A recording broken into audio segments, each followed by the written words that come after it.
Welcome to the Crime Redefined podcast, produced by Zero Cliff Media. Coming to you from the US Bank Tower, high above downtown Los Angeles. In our podcast, we drill deep into forensics and criminal investigation from the viewpoint of the defense, as well as explore the intersection of the media and the justice system.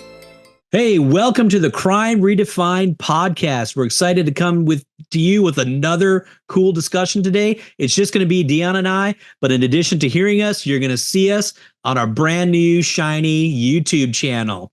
So we've got a interesting discussion that Dion and I have had in the past, and I've got a couple of courtroom anecdotes that I want to share with you today that I think are interesting. But this is going to center around the idea of what is true crime? Is it a bad thing?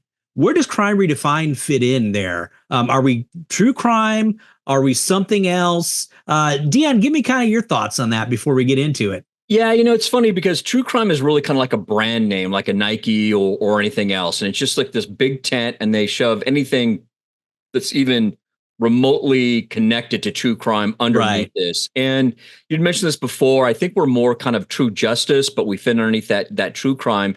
But we look at crime, all facets of it, 360 degrees. So that's from the victim, from police, from the DA, from prosecution, everything, forensics. We've covered the body farm, decomposition, which is heavy into forensics, which people don't even think about. So we try to cover everything, 360 degrees. Yeah, and maybe the big differentiating is that we're not hobbyists at this. Like, anybody can look at news stories and tell interesting stories about it and have discussions, but we're coming at it from, again, our unique angle, my background in forensics, your background in entertainment, and how they mesh. But, one thing that should be everywhere where a podcast is, and I'm going to check this, is that this is being done for entertainment and educational purposes only. I'm not testifying here. You're not testifying. We're not giving, we're not consulting on cases. And as you'll see that once in a while, we'll talk about a specific case. But if we do that, it's to bring out the broader lessons in it, to talk about how the investigation was done, maybe how it could have been done better, all of that kind of stuff. So that's, I wish, like you say, Dion, that we could be true justice. Wish that was a thing. I'm trying to get it to catch on hashtags and all that. But, we're under the umbrella of true crime. And I just think it's intellectually lazy to just look at true crime and dismiss it altogether. Because, man, there's all kinds of subgenres in there. Right. We're just trying to give our opinion on this and our take, and then whatever knowledge that we can bring to the table and share it with everybody. Okay, so this is the origin of this episode, Dion. So I will, on occasion, testify as an expert witness in court. And I know that anything online about me could come up in court, right? It's fair game. Right.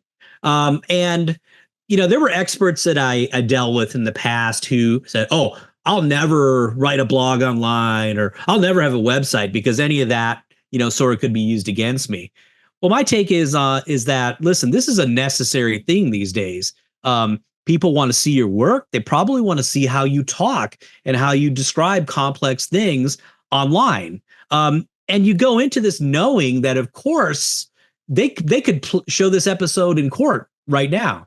It's the same thing when you're doing forensics. When you're taking notes, just expect that note could be put up as an exhibit in court and everyone could see it. So you're doing everything, knowing that can happen.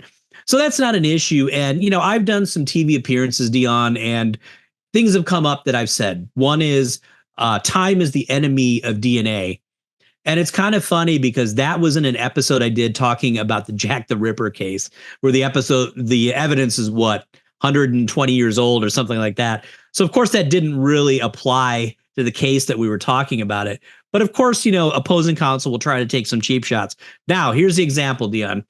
So I was testifying down in San Diego on a murder case, and it came to cross-examination. I was testifying for the defense. And she said, Mr. Anjaria, you have a true crime podcast. Yes, I do. And she said, is it true that you called the defense the dark side? And I was just cracking up, Dion, and rolling my eyes because, yeah, I did. one of our early episodes is called Descent into the Dark Side, which I think is in quotes, if I'm not mistaken, Dion. And the idea there was I was talking about my progression from working in a law enforcement lab to working into a private lab where I worked with the prosecution and the defense to now working all defense. And I was joking how in the crime lab, we would used to say, ha ha, the defense is the dark side. And then on the flip side, there was hyperbole as well, because the defense attorneys were saying, oh, all those crime lab people, they're all, they're just all cheating and they're all corrupt and all of that. So the way I answered it in court, Dion, is I said, yeah, I did say that, but it was tongue in cheek. Okay, next question. She said, oh, did you have an episode called Crazy and Disturbing? Yeah, I did. And was that about cases that you worked? Yes. And was one of the taglines serial killers and dismemberment are all in a day's work? Well, I don't know, Dion. Maybe I got to give her that one, right? That sounded a little bit salacious. I'll give it to her. But I bet you, Dion, if you remember, if we listen back to this, the cases that we talked about were not there just for fanfare. There were lessons in them. There was discussion of the forensic, probably discussion of the investigation in the courtroom. I mean, do I have it wrong, Dion? No, that's about right. And I think that's kind of what brought us to this particular, I guess, content for today, is that this seems like it's been picking up, more, the more that we kind of our podcast reaches more people, the more that you're getting asked about it on the stand. I think it's a good thing, right? We're in the big time now. The court, the bar in San Diego and in Los Angeles now knows about Crime Redefined. So we'll take that. But I got it, then she asked me, Dan, she said, oh, and do you do paranormal stuff? Right. Again, trying to imply that I'm sitting here with tinfoil on my head or something like that. And so there's two ways you can answer that, right? One is just like, yes. Or you could get somewhat defensive and say, well, that was looking at alternate ways of investigating cases. And sometimes this has been effective. And say, yes, but we've got... Genuine people had success with this. I mean, we brought people on that were experts in the field that actually solved cases that you may not agree with it. Exactly. Who are we to judge them, but we wanted to hear their take and how their unique skill came to solve a case, right? What's the title of the podcast? Crime Redefined. We're looking at things that are not necessarily obvious. We're looking at the body farm. We're looking at, paranormal type stuff. So, okay, well, what was the upshot there? Well, I talked to the defense attorney afterwards, and she said, well, the jurors found you very credible. So this is what I find, Dion, that when opposing counsel starts these nonsense attacks, they have very little in the case. They have very little to rebut the science that I'm talking about. And what I found, interestingly, is that the more sort of mean the prosecutor is or personal, I found that the better the outcome of the case for the defendant. And that just kind of flows with what I just said, right? That's because they obviously can't rebut whatever science that I'm talking about. You take that as a little bit of a tell that they've got kind of a weak case, so they're just going instantly on the tax and not going over the facts or the forensics of the case? 100%. And also, I think that if you as a witness are likable to the jury, if a attorney is going to get up there and cross-examine you and be snarky and try to cut you off, I think that reflects poorly on them. So that can very much backfire, I'd say.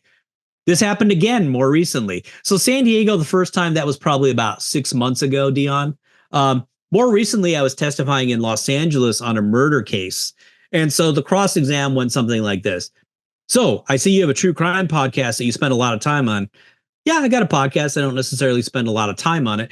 Implication being, oh, you're like just a podcaster and you're sort of testifying as a hobby or something like that, right? And then she said, well, you make money talking about true crime. Well, that was objected to. So I didn't have to answer that. But what's the implication there? Like we're exploitive true crime podcasts or something like that.